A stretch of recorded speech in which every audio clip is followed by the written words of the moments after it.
Oh, my new queen, a wedding gift. The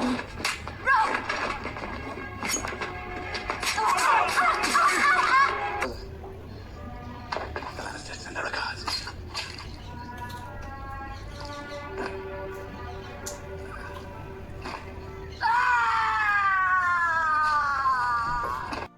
The Red Wedding. It wasn't just a massacre. It was the moment millions of Game of Thrones fans lost hope. When Robb Stark, Catelyn Stark, and Talisa were butchered at Walder Frey's twisted feast, it felt like the soul of House Stark was ripped out.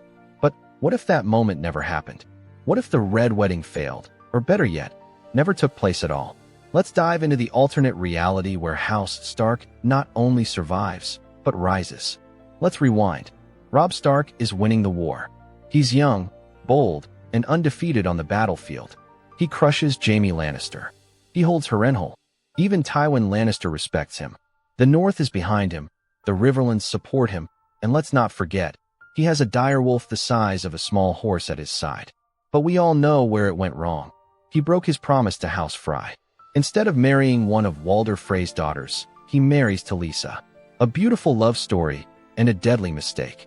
That one decision triggers the chain that leads to the Red Wedding. Tywin arranges the betrayal. The Freys and Bolton's turn. And the king in the north dies before even reaching full power. But what if Robb never broke that vow? What if he married a Frey daughter like he promised? It might not have been a love match, but it would have secured the alliance with House Frey, keeping the twins open and the Riverlords loyal. The Boltons wouldn't dare betray the north without Frey backing. And Tywin, he loses his best shot at breaking the Northern Rebellion from the inside. Without the Red Wedding, Robb continues his campaign. He doesn't just sit in Riverrun. He pushes south, flanks Lannister supply lines, and forces Tywin into a real corner. And remember, Stannis has already lost at Blackwater, and the Lannisters are stretched thin. Robb could march to King's Landing with the North and Riverlands at his back.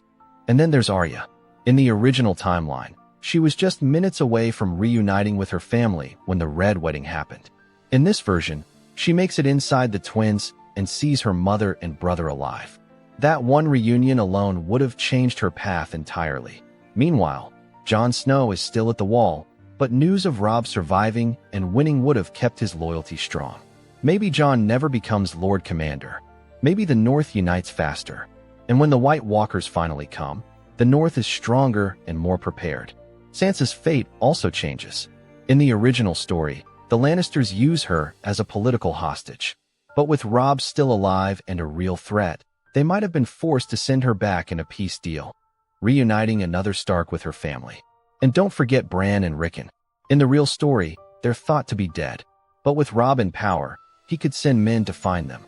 The entire Stark family could be brought back together years earlier. And perhaps most importantly, no Red Wedding means no Roose Bolton rise to power.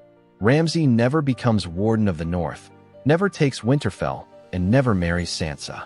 That entire dark chapter? Completely erased. So just by avoiding one betrayal, the whole war changes. The Starks stay in control. The North never falls. And the Lannisters might have been forced into surrender. Maybe in this version of Westeros, it's not a Targaryen or a Lannister who rules in the end. Maybe it's a Stark. So the Red Wedding didn't just kill Robb Stark. It killed the future of House Stark. But if that wedding never happened, the Wolves might have ruled the realm after all. Hit like, share your thoughts below, and subscribe for more forgotten moments from Game of Thrones.